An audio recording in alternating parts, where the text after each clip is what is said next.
Prosonic experience the finest UPVC windows and doors. 7799779088. Tollywood ప్రముఖ నటుడు comedian అలాగే విలన్ పాత్రలు ఎన్నో పోషించి అందరి హృదయాల్లో తనకంటూ ఒక ప్రత్యేక ముద్ర వేసిన ఫిష్ వెంకట్ ఇక లేరు. ఆయన నిన్న రాత్రి తుది శ్వాస విడిచారు. ఆయన కొన్నాళ్లుగా కిడ్నీ సంబంధిత సమస్యలతో బాధపడుతున్నారు. సో ఈ నేపథ్యంలోనే ఆయన డయాలసిస్ చేయించుకుంటున్నారు. ఆయనకి కిడ్నీకి సంబంధించిన సర్జరీ చేయాలని చెప్పేసి ఆయన కుటుంబ సభ్యులు కూడా సర్జరీ కోసం సహాయం కూడా కోరారు. దానికి సంబంధించి టాలీవుడ్ నుంచి కొంతమంది ప్రముఖులు కూడా సహాయం చేయడం జరిగింది. కానీ ఒక్కసారిగా నిన్న ఆయన ఆరోగ్యం ఒక్కసారిగా విషమించడంతో ఆయన నిన్న రాత్రి ఆసుపత్రిలోని తుది శ్వాస విడిచారు. ఇప్పుడు ఆయన పార్థివ దేహాన్ని సికింద్రాబాద్లోని ఆయన ఇంటికి తరలించారు. అంత్యక్రియలకి ఏర్పాట్లు చేస్తున్నట్లుగా సమాచారం అందుతోంది. అక్కడ వాళ్ళ కుటుంబ సభ్యులు అలాగే వాళ్ళ అమ్మగారు అలాగే పెద్ద ఎత్తున అక్కడికి అభిమానులు చేరుకొని కూడా చివరి చూపు కోసం అక్కడికి చేరుకున్నారు. అందరూ కూడా కన్నీటి పర్యంతం అవుతున్నారు. మరి ఫిష్ వెంకట్ ఇంటి దగ్గర పరిస్థితి ఎలా ఉందో చూద్దాం. రైట్ సిరి, ప్రస్తుతం మనం ఫిష్ వెంకట్ ఇంటి దగ్గరే ఉన్నాం. దాదాపు తెలుగు చలనచిత్ర రంగంలో ఒక అద్భుతమైన ప్రదర్శనలు చూపించడమే కాకుండా అటు ప్రజల్ని అభిమానులను అటు అదే విధంగా సినీ ప్రముఖులను కూడా మెప్పించిన ఒక విలక్షణమైన నటుడుగా మనం చెప్పుకోవచ్చు. అయితే వరుస ఘటనలు ఏవైతే ఈ యొక్క సినీ ఇండస్ట్రీలో మనం వారం క్రితమే చూసాం. కోట శ్రీనివాసరావు విలక్షణమైన నటుడు, చాలా సీనియర్ నటుడు.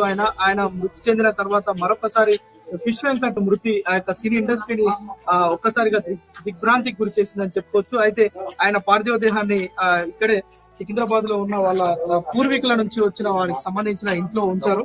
ప్రస్తుతం వాళ్ళకి సంబంధించి ఇప్పటికే హుస్నాబాద్ లో వారి ఇల్లు ఉన్నప్పటికీ కూడా వారికి సెంటిమెంట్ పరంగా ఇక్కడ పెట్టామని వాళ్ళ కుటుంబ సభ్యులు చెప్తున్నారు. అయితే కొద్ది మందితోటి తనతో పాటు పనిచేసిన వారు అదేవిధంగా ఇంటి దగ్గర ఉండే వాళ్ళతోటి ఒకసారి మాట్లాడించే ప్రయత్నం చేస్తా. నిజానికి 100కు పైగా సినిమాల్లో నటించి మనం చూసాం.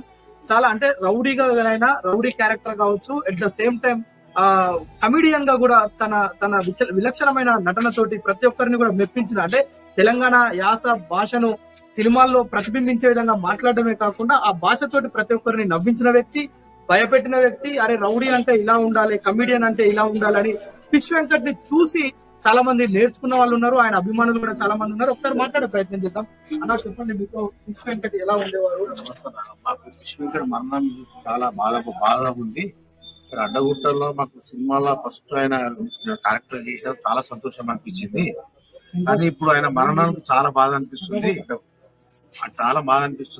ఇక్కడ కూడా అడ్డగుట్టలో కూడా చాలా అందరికి ఆదర్శంగా ఉండేది.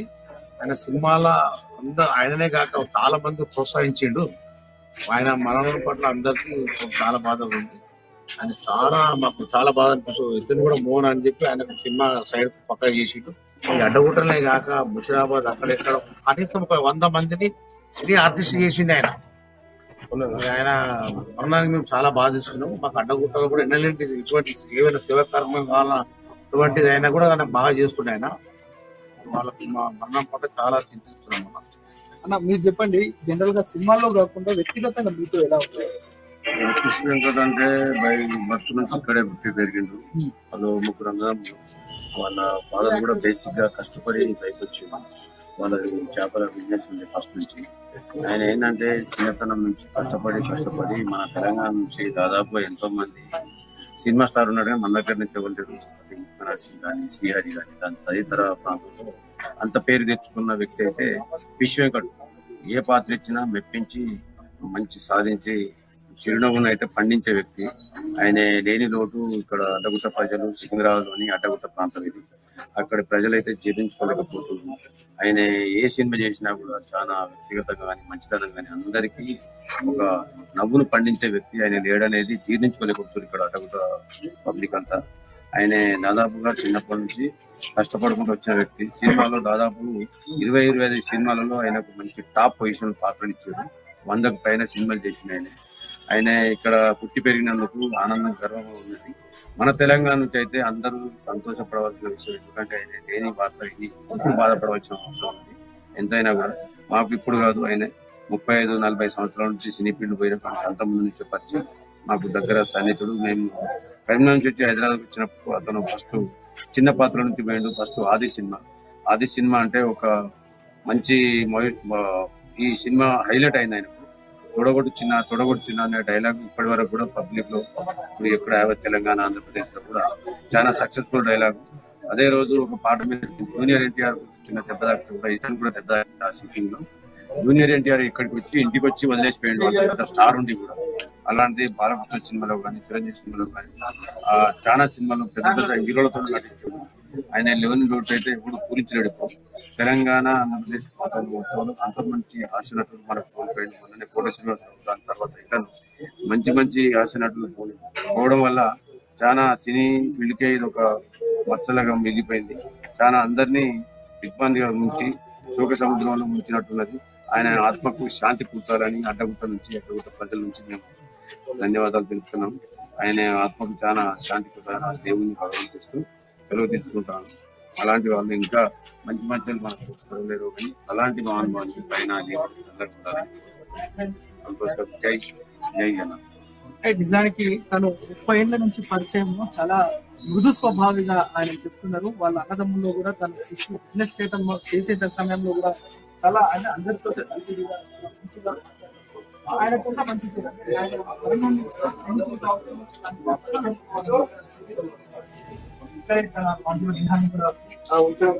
వాళ్ళ ఇల్లు పక్కనే ఉంది. వాళ్ళ కుటుంబ సభ్యులంతా కూడా అభిమానులంతా కూడా వచ్చి ఒకరొకరుగా కనసారి చూపును చూసి వెళ్తున్నారు. అదేవిధంగా ఈ రోజే ఆ కార్యక్రమం కూడా నిర్వహించేందుకు కూడా ఇక్కడ ఉన్న కుటుంబ సభ్యులంతా కూడా ఏర్పాట్లు అయితే చేస్తున్నారు. వారి యొక్క అభిమానులంతా కూడా ఇక్కడ మనం చూడొచ్చు. వాళ్ళ తండ్రి నుంచి వచ్చిన ఈ ప్రదేశంలో సెంటిమెంట్ గా ఇక్కడ నుంచి అయితే రోజు సాయంత్రం వరకు కార్యక్రమాలను నిర్వహించారు.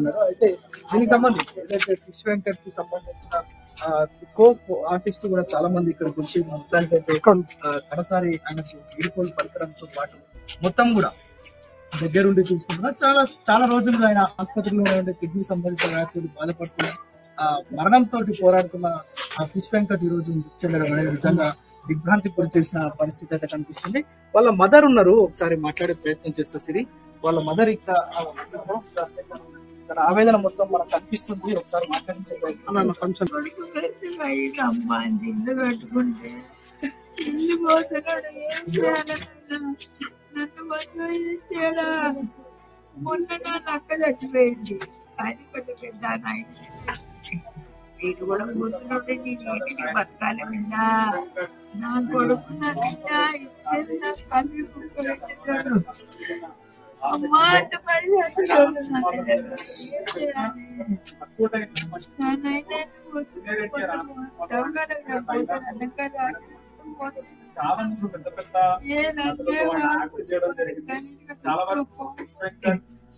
పట్టించుకోకమ్మా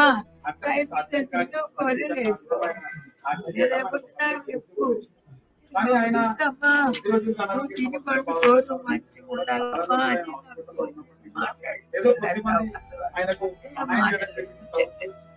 ఆ ఫోన్ లో చూసి ఏడ్చేదే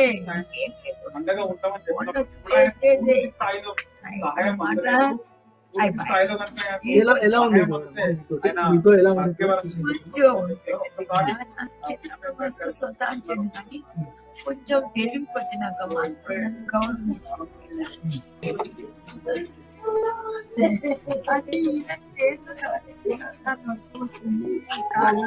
పండించుకుని ఉంటుండే. ఆపరేషన్ చేయక వాడు దాన్ని ఇదైంది. వాడు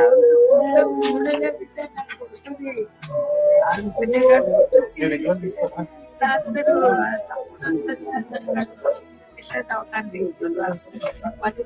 నిలబడకప్ప శ్రీనివాస్ యాదవ్ విద్య కూడా తనకు దోస్తాయి. ఆయన బాబాయ్ దగ్గర నుంచి డాక్టర్మ్మా దాని ఏం చేయాలి అన్న పోయి పడ్డాడంటే తను తెలియనే మాట్లాడి. తన కుటుంబ సభ్యులు కూడా అన్నింటి పర్యంతం అవుతున్న పరిస్థితి మనం చూస్తున్నాం. మొత్తం కూడా వీరంతా కూడా ఎవరైతే ఫిష్ వెంకట్ ఉన్నారో వాళ్ళ చెల్లె పెంచిన అదే విధంగా వారికి సంబంధించిన ఇల్లు కూడా కట్టిస్తామని చెప్పి మధ్యలోనే చనిపోవడం వారంతా కన్నీటి ఆరోగ్యం మంచి చూసుకో. నువ్వు